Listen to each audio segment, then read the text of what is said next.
Hello, adventurers, and welcome back to Behind the Roll, our podcast where we go behind Saved by the Roll, which is our D&D campaign. My name's Keegan, one half of Level 2 Gamers, and hanging out with me today, I have three lovely gentlemen, also part of the campaign. I'm going to start with the lovely Bertrand, who's in the top right up there, otherwise known as Kime.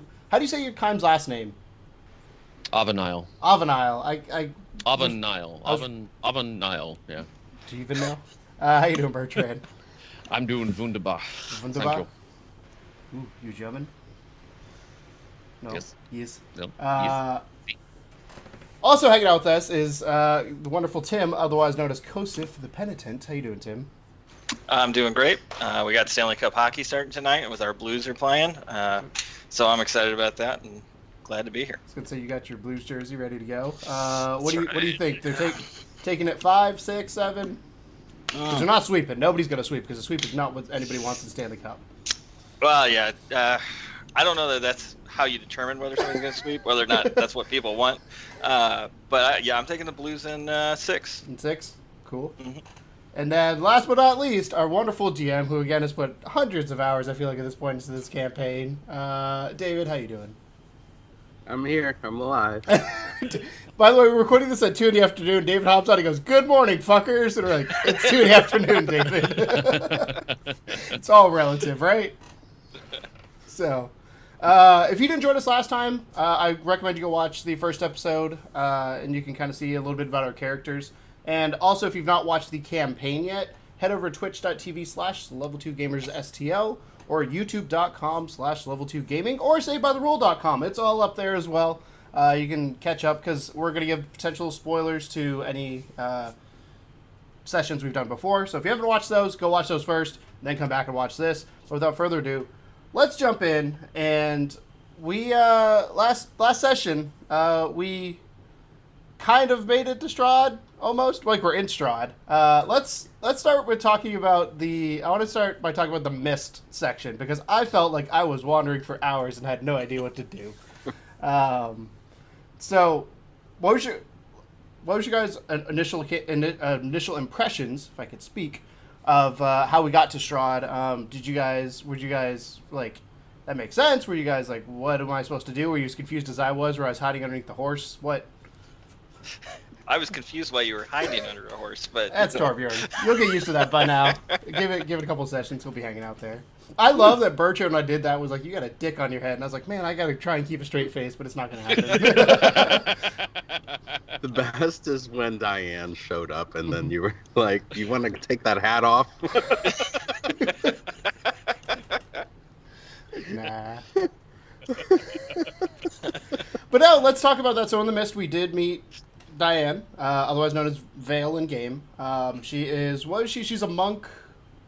What? Human monk. Human monk. Mm-hmm. I couldn't remember what race she was. And she joined us. And I thought it was cool the way she joined us, because I thought initially my impression was we were going to meet her in the tavern at the beginning, and she's just going to kind of be there and be like, "Oh, hey, I heard about what you did. I kind of want to get to know you guys," but that didn't happen. We met her in the mist. So let's talk about what you guys thought about her joining the campaign. Are you guys excited? I'm excited. well, I'm personally really excited because if you guys don't know, I know you guys know, Diane's my wife in real life. So having her join is really exciting for me. When she saw we were doing this and she came over and was like, "Hey, this looks really cool." She'd played a few games with me in the past, and she's like, I'd love to do that. And I was like, "Yeah, let's do it. Spend more time together and stuff." So having her join was really cool. And then in game, I also was expecting us to see her in the tavern. I thought maybe we'd get back to the original starting place where we all started and kind of, like I personally materialized there. So I thought maybe we would run into that. And I think that was the biggest surprise for me about meeting her character was she was not a purple dragon. Mm-hmm. And I was kind of expecting David to tie her into our party that way. So it's, kind of interesting because we don't have that connection with her that we have with the rest of the party. And we kind of got to figure out who she is and why she's with us. Yeah. I kind of go ahead, Bertrand. No, 100. I was honestly expecting, like you said, Tim, a purple dragon connection. And when the mist hit right off the bat there, my first thought was like, oh, are we not are we not bringing Diane in today? Like, is this Yeah. is You this see not her, gonna you see her happen? on the screen. You're like, you'll be here in a second, I think. And the mist was a quite a wonderful twist, especially from from episode 1 to episode 2. You know, we had to kind of roll back a little bit, but when the mist hit, I thought it was going to be some sort of like teleportation, in a sense of like it would just surround us and then the mist would clear and we'd be somewhere else, rather than kind of leading us on this path that we kind of had to follow to a point where we were exhausted. And I think that was the whole purpose of it, if I'm not wrong, DM, unless there's more to it that you can't spoil. But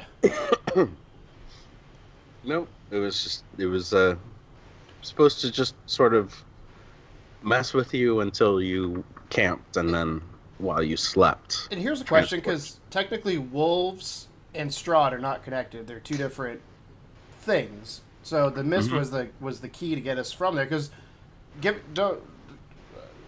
a one shot in Strahd that we did not do that we might save for like Halloween or something like that, because it's spooky. There's one called the Death House that we didn't do. So we did a different level 1 thing, level 1 through, what are we now, level 4, I think. Yeah. Through level 4 to get us going before we jumped into Strahd, because you were partially scared that Strahd was going to kick our ass initially, and the Death House was going to kick our ass initially, which was probably true because it's a lot of our first times playing. So Yeah. I thought it was really cool how you're able to tie the wolves, which had completely nothing to do with Strahd, and bring it into Strahd. And I think it's cool from a DM perspective. If anybody's watching this, kind of wondering how they could tie campaigns together, little hooks like that, I think it was cool to like. You could take 2 adventures that have nothing to do with each other and toss them in and be like, here you go. Granted, Strahd is a one-off because it's a different dimension. The module actually gives me like 3 hooks that I could have used on top of that to get you in. Can you say the other 2 since we didn't do them? Sure. So one was that you had to go deal with some werewolves. Which we did. Well, I wonder why you didn't pick that. Yeah. Werewolves. And then there was another one that was just basic. Well, there were 3 options. One was that the werewolves. One was that this someone would come into the tavern needing help, and you guys would do that. And then there was another hook that was you guys would meet early, a group of a faction within the Strahd. Strahd, called the Vistani, some gypsies that the local lord pays to have you guys kick out. But really, when you get there, they're just drinking and just kind of go, "Oh yeah, we're leaving. Just hang out with us, have a few drinks, listen to some stories, and then we'll get out of your hair." And then you kind of ride with them to Barovia. Cool. And then there's just the one I actually used, which was the mist encompasses you while you're traveling in camp. Cool. So.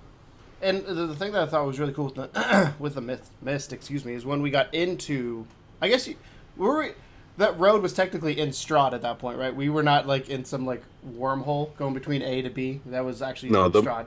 The path. So the minute you guys woke up and from camp with the mist, when the mist transported you, that was all. Those are Strahd maps. Gotcha. Cool. Yeah, I only actually used 2 homemade maps that before that to get us there. So that road map was not part of Strahd, and that obviously the one from the previous campaign. Yeah. I threw back in there last minute because I was like, "Oh my god, I didn't have that in there," and I forgot.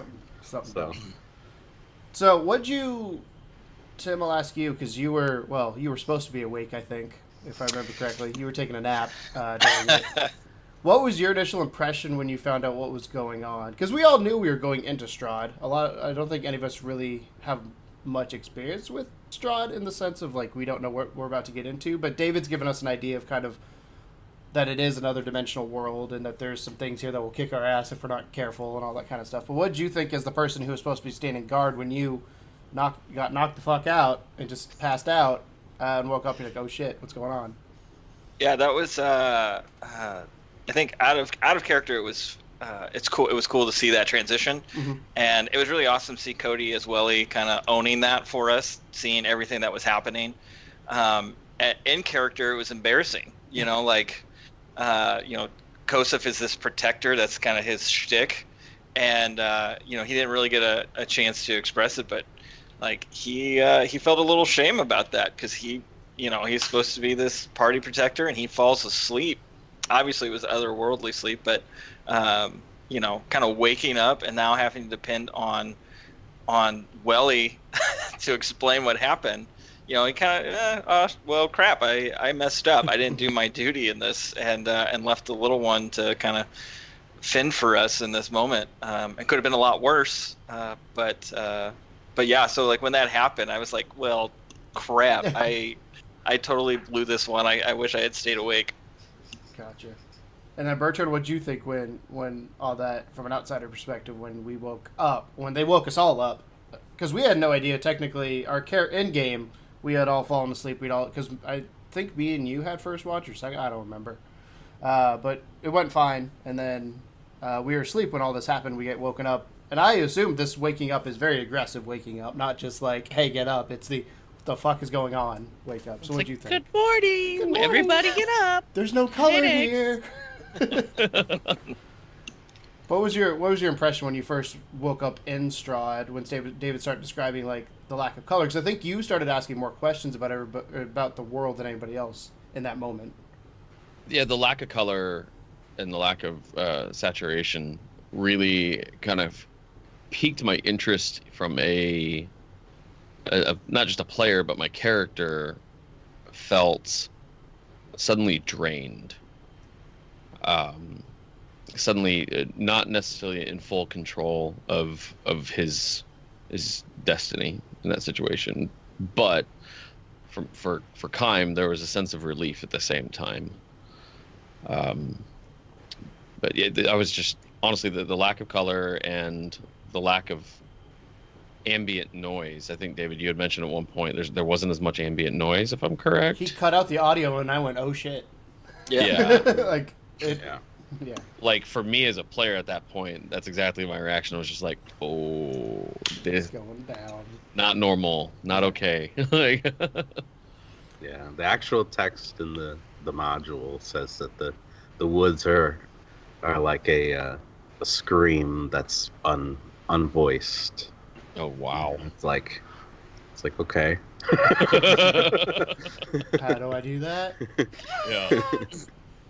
But no, I think for Torbjorn, because Torbjorn is the type of guy that really kind of just goes with it and doesn't really think too hard. He's a problem solver in the sense that he wants to get back, but when he woke up and saw everybody else's, did it based on everybody else's reaction.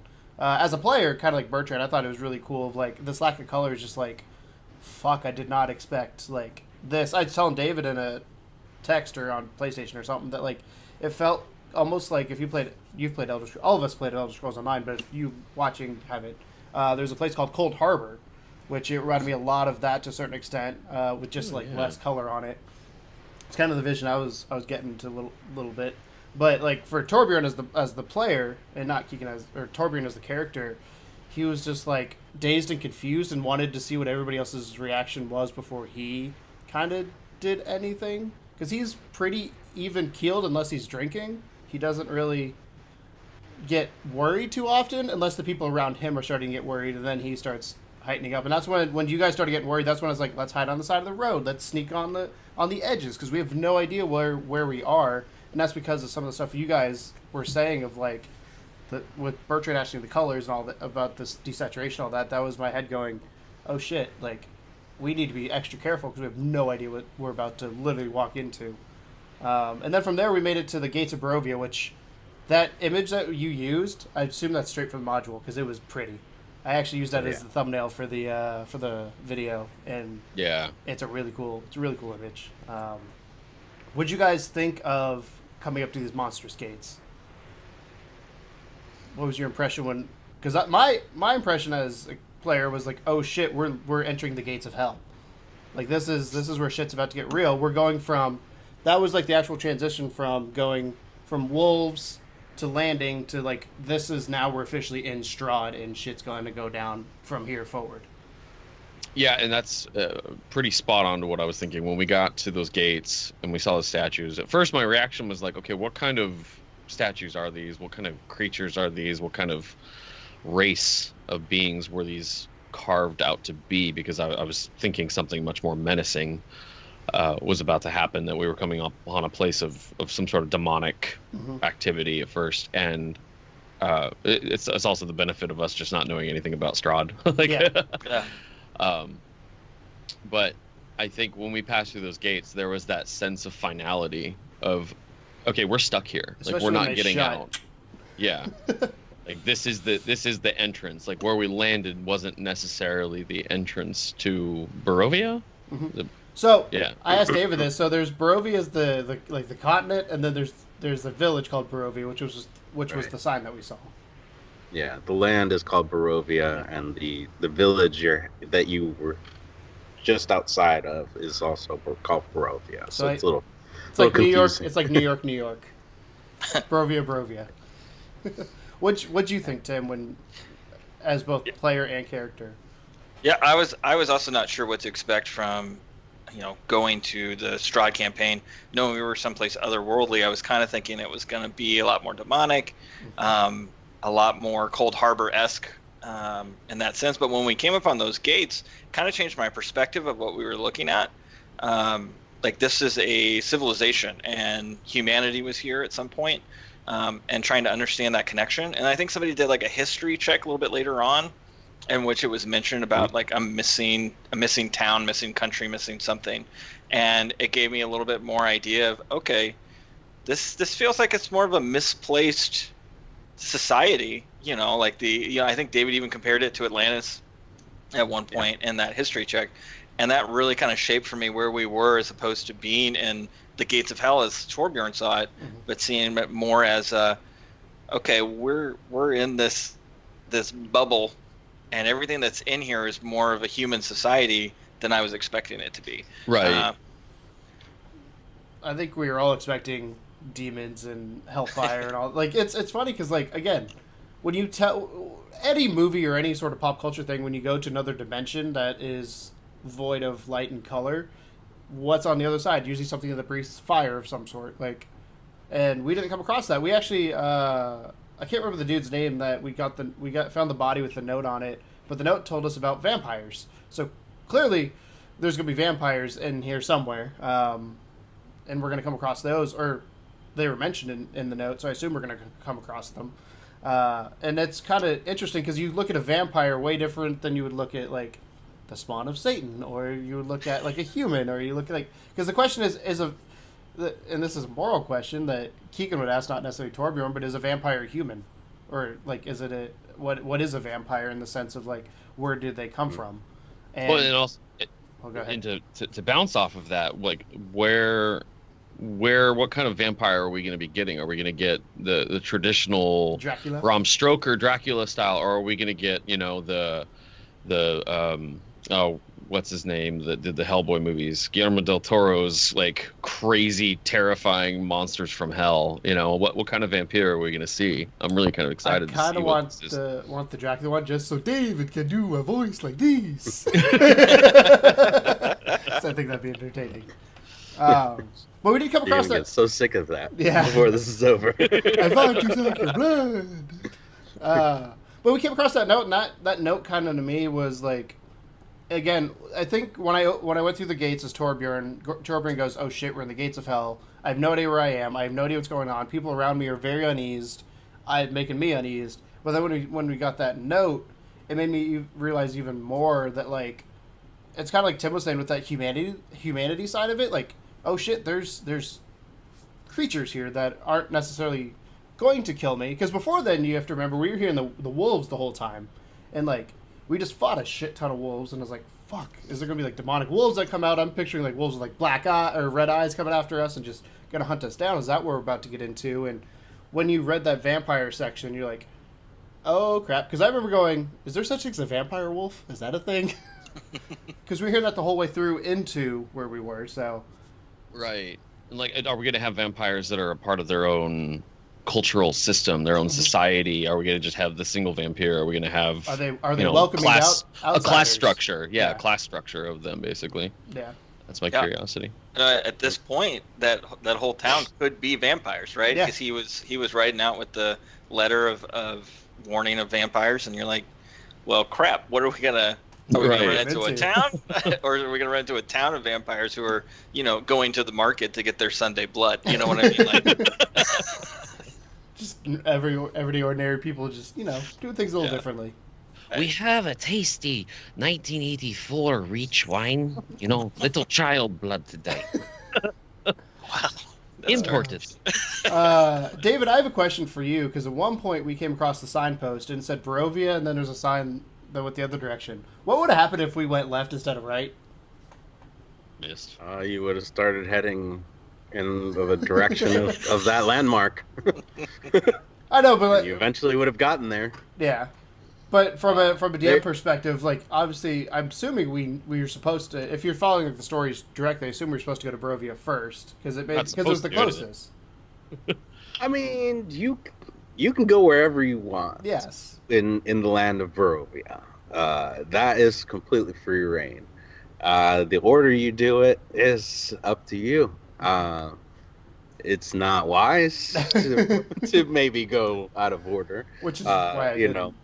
So, I can't really go into too much of that. But yeah, that map is fleshed out. Every place that is a place has a marker, has people, have maps for them. So, yeah, you would have gone into.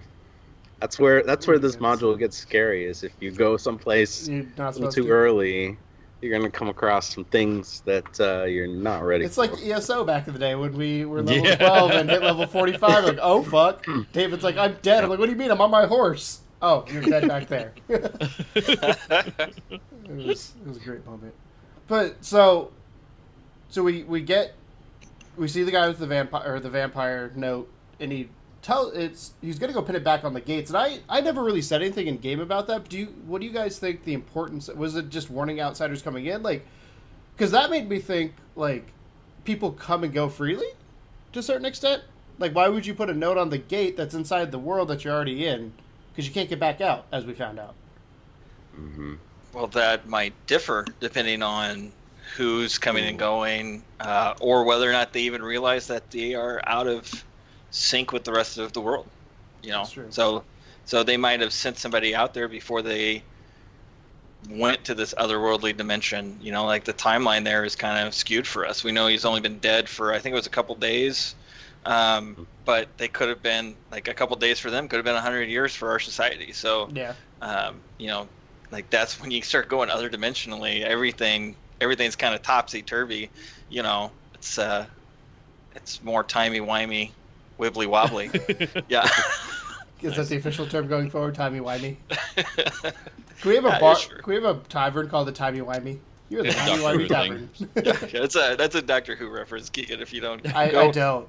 Go watch the episode Blink with David Tennant, and it'll terrify you personally. But it'll be really enjoyable. Oh, good. So I would have to. I also want to point out probably the most intriguing moment of the campaign, which Torbjorn as a character didn't know, but all of us as a player saw, was when Bertrand saw himself hanging. There's a dude hanging there, and you saw yourself. Yeah. And Bertrand, what'd you think of that as both Kym, and what'd you think of that as you? They're pretty one and the same in that situation. The oh shit. Yeah.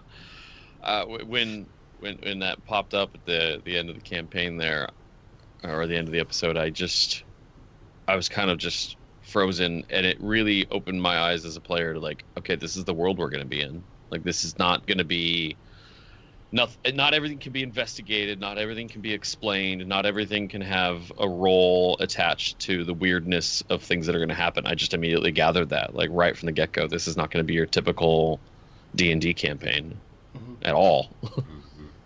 I actually rolled to see who would be in the tree.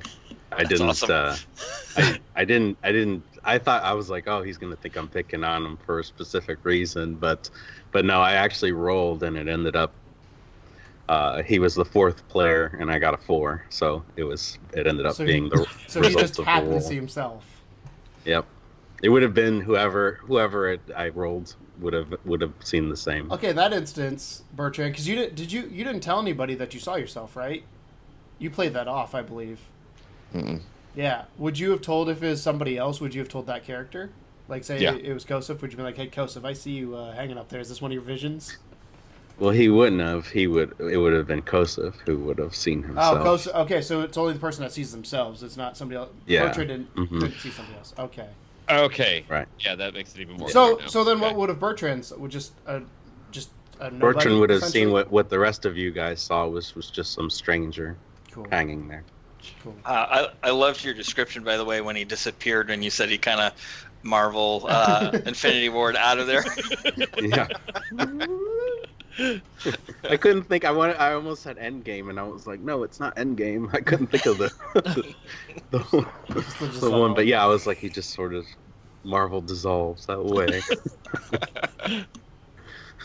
So, I think, and get me wrong, or tell me if I'm wrong, because I probably am, but I think the next episode, or the next session, which is next week, will be probably the biggest episode for us when it comes to getting into Barovia. I feel like, me and David were talking, I feel like Wolves was cool. We finished Wolves, like we understood what Welton was.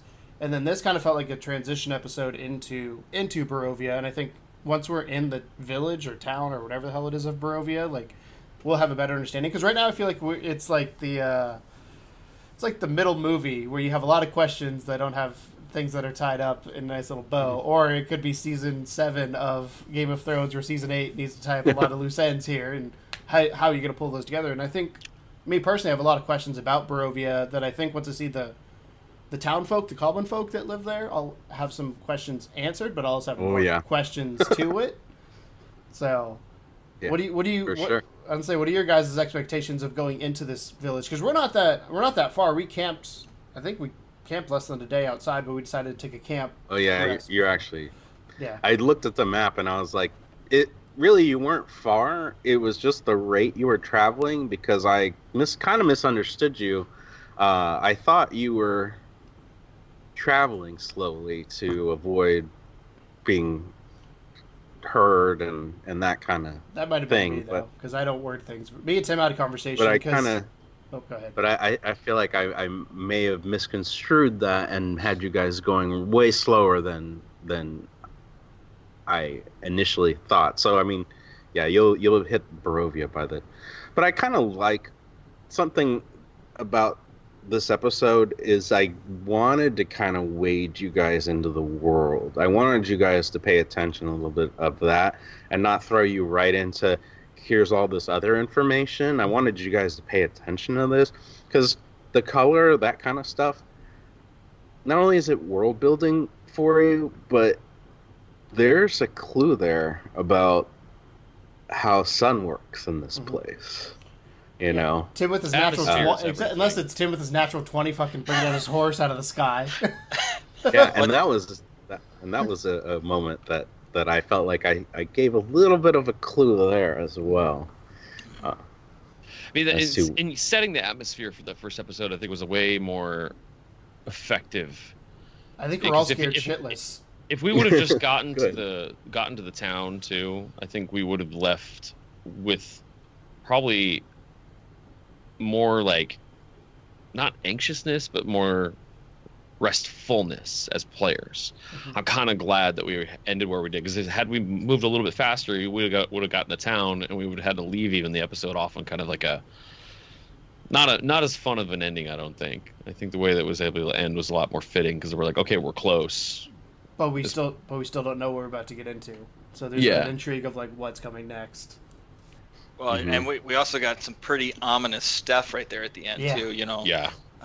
First I was on the road with the hanging in the tree, which was cool. But then when we were around the fire and we saw this image of this Black Knight, I think it was Black Knight, or in reference to David's shirt there, maybe Dark Knight, but You know, we had Nice. we had this ominous image there, and at the same time, we had our new party member walking around feeding us all, which I thought was fantastic. How she kind of just jumped in and thought about things. I was like, wow, I didn't even think about eating at this point because I'm freaking out Yeah. about like dudes hanging in trees, and she's like, I'm gonna get us some food and set up some camera. I was like, oh, fantastic. Yeah, yeah, She's officially become group mom.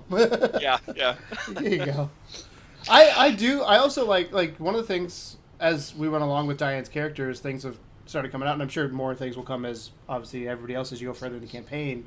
Is I felt like she slotted in really well with everybody to a certain extent. Like I feel like we are all of us are very diverse in our backgrounds, which is probably good and bad. That'll be determined when it comes to like in this world, as we find out, not everybody welcomes diverse people. But I that moment of like getting fed by her and just be like, oh yeah, like we are like it brings the humanization back to D&D versus me thinking this is just going out on an adventure with it's. I don't know if any of you have ever played Subnautica, but Subnautica has a creative mode, has a survival mode, and has a permadeath mode. To me, I feel like we're playing permadeath, but I forget in permadeath mode that you have to eat and sustain yourself as you go along, versus creative mode, you're just exploring. And sometimes I feel like I just go in wanting to explore and forget about the other aspects of it because I'm like, ooh, let's check this out and check that out. So it kind of brought me back in of like, oh yeah, these are theoretically real people in a real world that have got to survive and function in everyday life. And that just was a cool moment when that happened. So I'm excited to have her on board. I think you're right, and that's just a good allegory for gamers who play hardcore games that do have permadeath. But we're playing D&D. Like you'd never catch me play a video game with permadeath mode. I just won't. But I will dive deep into D&D, knowing full well that's permadeath. Yeah. And the RP aspect, like that's one of the things I think we're all, and I think the second session was way better than the first. Not way better, but it's a lot better than the first session. I think first session we were all kind of understanding our characters, kind of figure out who we were and how we wanted to present ourselves. I feel like this session had more of the RP aspects, and I was actually telling you guys in the group chat that I kind of want myself to be like an 80-20 split. My goal is to eventually be 80% in character, 20% out of character. That 20% out of character is asking the DM questions or asking like clarifying questions and stuff like that, where the 80% is me talking to, instead of talking to Tim, I'm talking to Kosef saying, hey Kosef, what do you think here? Or, hey Welly, what do you want to do here? And all that kind of stuff. So I think we got better between the two sessions, and again, I think that's just partially a lot of us are new to the D&D and new to 5e in general. If you've had played D&D in the past, so I think it's a lot of fun, and I also think we're kind of figuring out how everybody slots together, because I would say the four of us probably have the strongest personalities of the group. We're not afraid to speak up. We're not afraid to go at it, and I feel like sometimes the others might be a little scared because they don't know and they're afraid to speak up, versus if don't know, I'm still going to speak up and probably screw it up somehow, like taking off my armor. I don't know about that. I get what you're saying. I think we're a little bit more, out front trying to figure things out. But, Latrine's pretty vocal. And then I think Cody has a lot more D&D experience than I know I do or that Keegan does. And so Cody, I think, is playing to her character. Like she's being a little bit more withdrawn, being a little bit less spoken out and kind of approaching things that way, and then Diane I had to text her at one point because we were in different places in the house, and was like, you don't have to tell him everything. Yeah, when I kept asking her questions, I was like, I was waiting for her to be like, or like lie to me. Like I was waiting for her just to lie to me about something. Well, like, okay, cool. I think she got kind of concerned because some of that stuff she's still kind of working on and ironing out some of the background stuff for her character, and so she didn't expect the Torbjorn Inquisition, Yeah. True story. That I think I told all of you guys this, but that conversation I had with Diane with Vale was actually meant to be with Welly to get to know Welly a little bit better. But since we came across her, I was like, this is a perfect moment to try and introduce her to the group and get to know her. So that conversation I was supposed to have with Welly, and I talked to Cody a little bit about having a conversation because we have a few things we have in mind of things going forward. But that it's just kind of weird or cool how that all turned out. But yeah, her not knowing, and I feel bad because she only made that character like the day before, or 2 days before. Yeah, we rolled it on Sunday. Yeah. And We then streamed also on like Monday. her session 0, I left her in the woods with the mist. Mm-hmm. And that's why I wanted you guys to meet, because I thought it was too much of a. I didn't want you guys to have another interaction with the Purple Dragons between the first mission and the second mission. And then I thought, well, if I introduce her as one, then they're meddling again, and I didn't want that. So that's why she's not. But we'll get to that. I was looking for her cloak. There's more coming. I was like, let me look at your cloak and be like, hey, Yeah. there's nothing. And I was Mhm. like, well, fuck. But that adds some great dynamic though, and I'm really glad you decided to do it that way. Yeah. That way it also doesn't look, because in that sense it does, because the other thought is then is the Purple Dragons pulling the strings, and that makes it clear that they're not necessarily the ones pulling the strings in this campaign. Like they're the ones that brought us together, and they're as of right now pretty much the sole reason why we are together. But that doesn't mean they are importance to the story as time goes into Strahd and all that. Like I think it's good that you Tim said you handle it that way. Well, they have an agenda, Yeah. and they definitely set you forth to accomplish that. But they're not all knowing and all powerful. They're, they're trying to get something accomplished. Yeah. So I want to go back and talk to Tim, because I was having a whisper conversation with Bertrand at the very beginning of the episode, kind of. Because I feel like episode 1, we just kind of all went on an adventure together and didn't really talk to each other to try to see why we all went together. Then we were told we all are part of the Purple Dragons, let's go. And me and Bertrand have a little bit of a past, not much. We've yet to determine how long that is. It used to be we were brothers initially, and then we switched races and classes, and it became a whole different ballgame. But we knew each other for, I think we've determined it was a couple weeks before we set out. So About 3 weeks. Yeah, so we have the background together, which is why I went to Bertrand in that instance to talk to him about it. But then when you butted in on that, what was your mentality on? Was it just keep it up, or was it more of like, hey, I'm here with you. You have no, because I think you said, or I can't remember if it was you or Bertrand that said we have no reason to not trust each other. Can't remember which one that was. Well, I know when I jumped in and I said something to the degree of, we're talking about earning trust when perhaps we should give trust and let it be, in a sense, removed. Yeah, because we didn't really have a reason not to trust each other. We had just fought side by side or side by tree, depending on what you were doing in that battle, and or under a horse. I don't know. Right. Well, that was yeah. Afterwards. Right. But we had just come through this, and now suddenly we were, wait, I don't really know you, and but we do know that we were brought together by the same group. We do know that, I know from a character perspective, I was unsure about you when I arrived because. Keegan was Torbjorn was like 5 sheets to the wind and super drunk, dancing on tables, and I was down to business, and Kym was a little bit a little too cool for school to a degree, very smooth, very, like one of the first.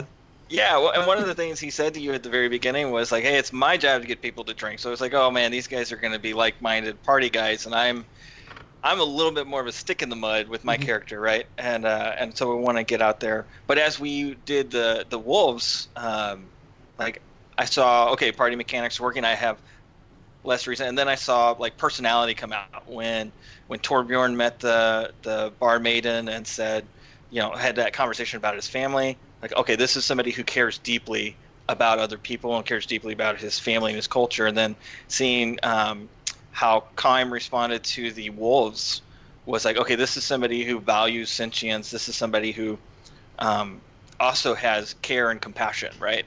I by default I already trust Nate's character Latrine because we serve the same goddess, yeah. And maybe that's a blind spot for my character, but So at that point it was like, well, we could sit here in the bar all day and talk about whether or not we're going to trust each other, Or we could just or go.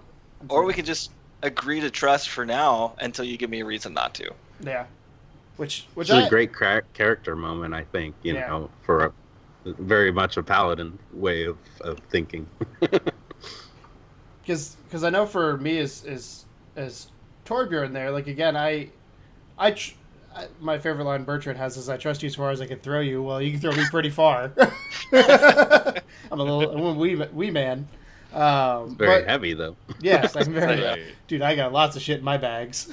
But I think that was a really cool moment of just like David was saying, showing different types of personality. Like for me, I trust Bertrand as of right now more than anybody else because he's the only one I've had for the last 3 weeks that I know. The rest of you, like you said, I don't have reason to not trust you, but I'm a little hesitant just because I'm like I don't have a read on you yet and fully understand what your motives are. And without going backstory, there's some stuff that happened in my backstory that's the reason I am that way. So that's I think it was cool because you got to show it, and then like I think everybody had a character moment this last session because you had that one. Bertrand had the seeing himself hanging moment. Yeah. Cody And had failing a disastrous, ill-timed roll at the end, but I still don't know what the hell it is. Cody had Cody had one where it was when we got into Brovia.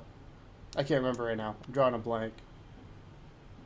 Oh, Cody got a letter at the beginning too. Yeah, from- that was from it. Family. Yeah. That was it, and didn't read it out loud, and that made me go, "Huh, there's something there." So, I'm excited because I think David does a really good job of putting those little nuggets in, or like having us bring those nuggets out in different instances. Because I know obviously in session 1, I feel like I had the big one with meeting Lenora and having her talk that story. Like that was a huge moment for me of like, oh shit. And then obviously you getting your horse, Bertrand or Cody getting the letter. Bertrand doesn't have anything yet because Bertrand rolled horribly apparently. So, but yeah, I'm excited to kind of see how all these stories tie into each other because we all have separate motives, but at the end of the day, I think our common ground is to get through Barovia and get out of it because I don't think any of us wants to stay there. That is not part of the plan. No. So, God no, I don't want to be there. yeah, that is not part of the plan. So, do you guys have anything that you want to share? Any moments or anything that caught your eye during the session? No? Cool. Just honestly, for me, it's just the 1-2 punch of seeing myself in the tree, and then failing. What kind of roll was it that I failed? It was some sort of saving throw, but yeah, you made a wisdom saving throw. Wisdom saving throw. And you did not. And you did not save. I definitely did not.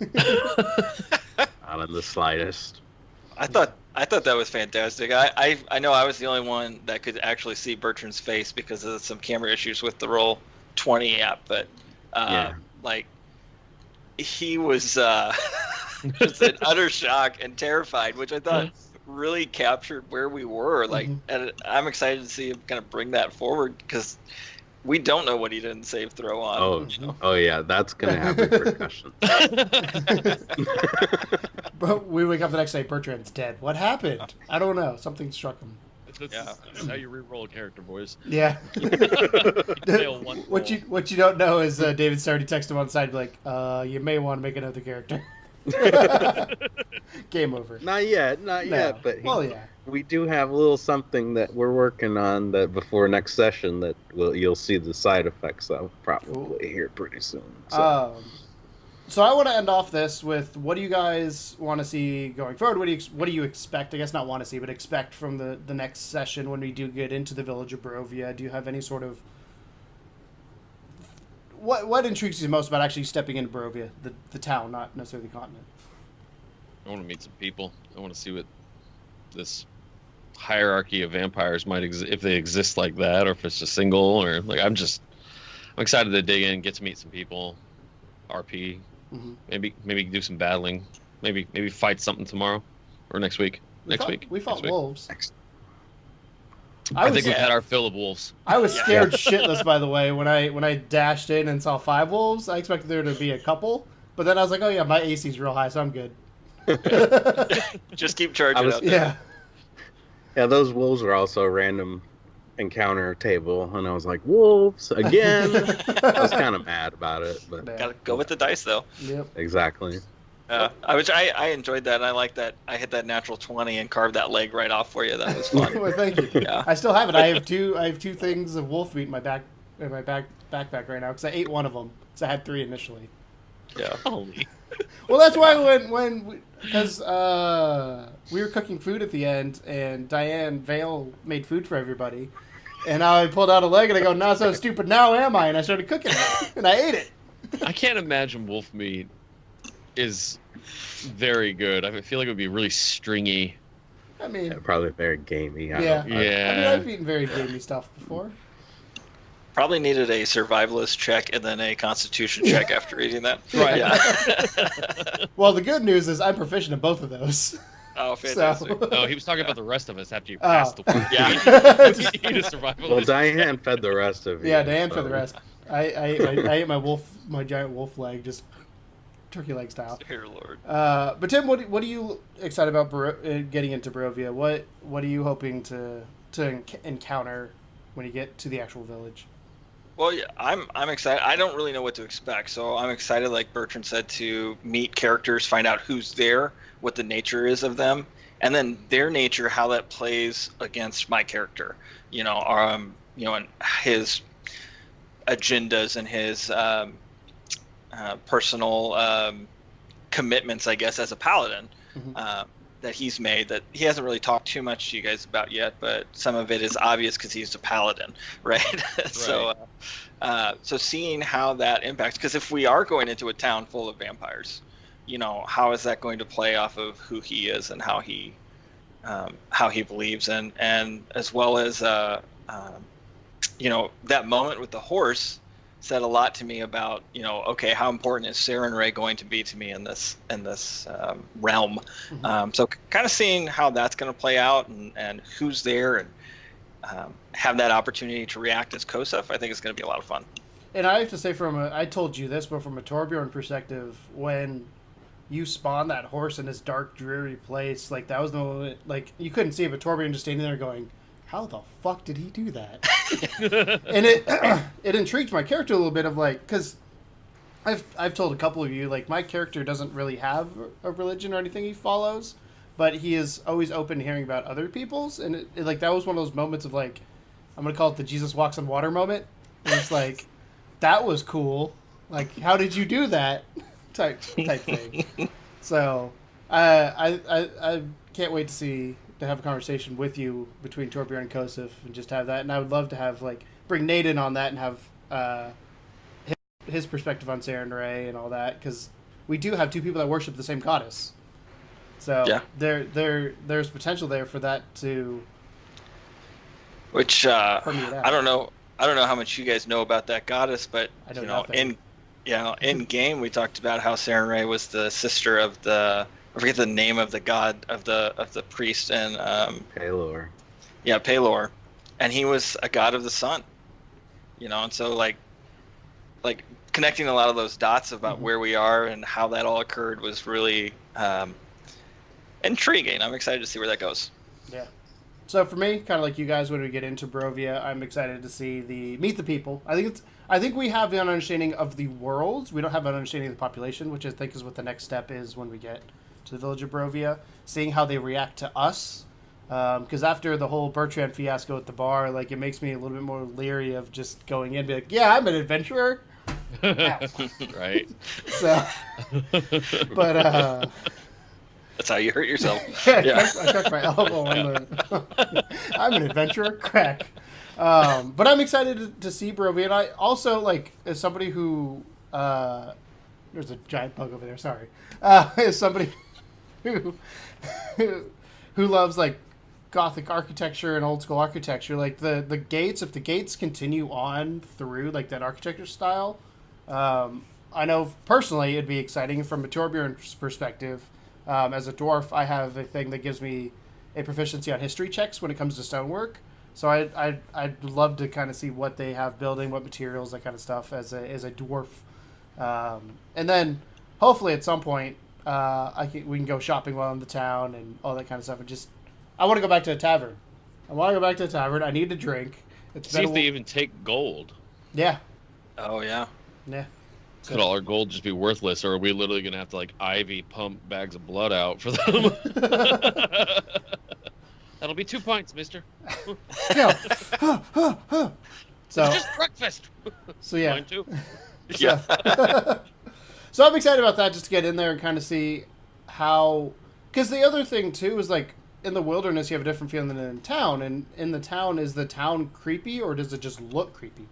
Is there malintent or malicious intent there, or is it just our perception of it right now because of the lack of color, because of the world building David did in the last session? All of us are scared shitless to a certain extent of what's going to be there, but we're also intrigued to hopefully our preconceived notion of what this area is not that. But Right. it could be that, and then then you have that moment of like, uh-oh, now you got to figure out where we go from here. Now So- we got to kill the entire town. Now we got to murder everybody. I was going to make a Game of Thrones Oh my reference, but I God. realized I didn't. Yeah. I call their legs. You guys just murder hobo your Yeah. whole way through the entire module. Hey, I get an extra attack at level 5. Right. Just, Good luck with that. yeah. So, but no, I'm excited to get into the town and kind of see it. I'm also curious because we know nothing about why we got teleported to Strahd. Like, we have no information on why we're there other than that mist showed up and oh shit. So hopefully we get some of that information of like, is there a reason? Like, were we chosen to come there? Did we just happen to walk in the mist at the wrong time? Like, why are we there?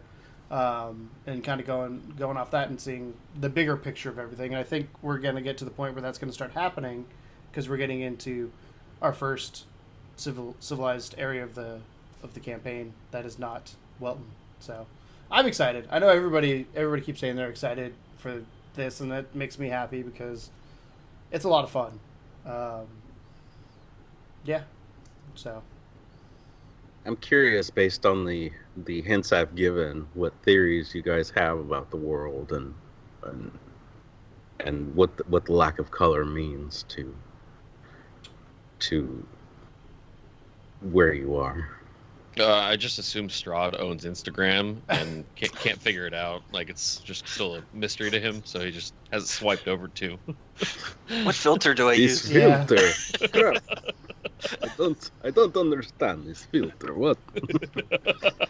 repost. I think, like, to me, when the lack of color happened, and obviously the vampire situation, like, I just assume lack of color vampires tend to go hand in hand because they're pretty pale. But I'm curious as to if, and this is the player, not Torbjorn. Torbjorn wouldn't know this, but like as a player of like, is there some sort of magical? Because the mist is obviously magical in some way, shape, or form. But is there some sort of magical bubble, as Bertrand put it earlier, over top of this world that we have to pop? Do we have to get a giant needle and just stick it, and the color comes Some back? sort of. Yeah, and that's my curiosity. Like, not knowing what vampire stereotypes exist in this situation. Like, if sunlight is, UV light is the issue for vampire, is this some sort of UV, literally like a UV filter that just kind of like breaks down and diffuses the UV light? But if that's the case, then what kind of magic's helping all the plants grow? And so many thoughts as a player. I'm really curious, really excited though to find out. Hang with me on this one because y'all about to go for a ride. Ooh! Does anybody know the We Sing children's series? Like Yeah, the my We sister Sing in listened to it like crazy Sillyville, the growing We up. Sing train. There was one called We Sing in Sillyville. And what happens is they get taken to Sillyville, which is very much what is happening now. These kids get transported to Sillyville, and Sillyville has no color. Like, everything's black and white, that's lost color. And as you go through this adventure, you actually go and you meet different people that explain, well, the reason there's no color is because X person, the greens don't talk to the blues, don't talk to the reds. Like, they've kind of separated themselves out, which sounds racist, but that's not meant to be. But it's, these groups don't talk to each other. And there's this one person, which is the host, I guess you'd call him, the adventurer that you go with. I can't remember her name. I can picture her with her big ass pigtails. By the way, We Sing in Sillyville is from like 1989, I think. Yeah. But at the end of it, what happens is they get them all to come together, and she's that source of light. So her dress, when she starts off, is just black and white stripes, and when she's done, it gets all colorful, and the color comes back to the world. So I'm picturing a We Sing in Sillyville moment here, just so you all know. Just saying "We Are the World" like Michael Jackson. Yes. So I know it's an obscure reference, but I feel like that's very similar to what's happened. We got pulled into this world, not knowing what's happening. There's no color. Maybe we'll find somebody who has color, and we'll open up their canisters and just be Like curiosity is what word for obscure is obscure of obscure at this point to like describe that reference as beyond obscure. We Sing in Sillyville was a great kid show. They have a YouTube channel now. If you want to go check them out, they have the We Sing YouTube channel. Suddenly, Google results for We Sing Sillyville just upped by 5 to a grand total of 6. Yes, they're not very big. They were big back in the day. They're the straight to VHS tapes. But, anyways, I told you to hold on with me on that one. I knew that was going to be a sharp left. Right the ride, yeah. Yeah, it's gonna be a sharp left. But, anyways, you guys have anything else you want to add before we close out this here? Nope. No, pretty good. Let's go Blues. Cool. Yeah, let's go Blues. By the time this goes up, they should know if we won or not, because the game is tonight. I won't get up tonight. But I want to thank you guys so much for hanging out. Thank you guys so much for being part of this campaign. Thank you guys so much for watching. Our next session is, I don't know the date. I want to say it's the 3rd. Monday the 3rd. Monday the 3rd? Mm-hmm. Okay. As I say, I know it's Monday. I can't remember the date. So Monday the 3rd at 8 p.m. Central Standard Time. Go to twitch.tv/Level2GamersSTL. We'll be going live with episode/session 3, however the hell you want to call it. If you haven't seen the first 2 sessions, again, you can watch them on Level 2 or twitch.tv/Level2GamersSTL. They are archived there for 30 days. If you missed that and you need to go back and rewatch them, they are on SavedByTheRoll.com. There's Campaign 1. All the episodes are listed there. They're all housed on YouTube as well. You can follow us on, I screwed this up last time, Twitter is Saved by the Roll. No TV, just Saved by the Roll, because it doesn't fit TV. Instagram is Saved by the Roll TV. You can see different art. All the artwork that Bertrand has put time and effort into has been put up there, and I'm trying to do it where I release everybody's character description with their art underneath it so we can see everybody as we go along. But hit us up on Twitter. Sometimes you'll have characters pop in and give their opinions on what's going on. I know I did one the other day of Torbjorn being like, well, fuck. So, but thank you guys so much for hanging out. Thank you guys so much for watching. This has been Behind the Roll, Episode 2. Thank you guys so much for watching. And as always, welcome to the second level. Second level. Bye. Bye-bye. Bye.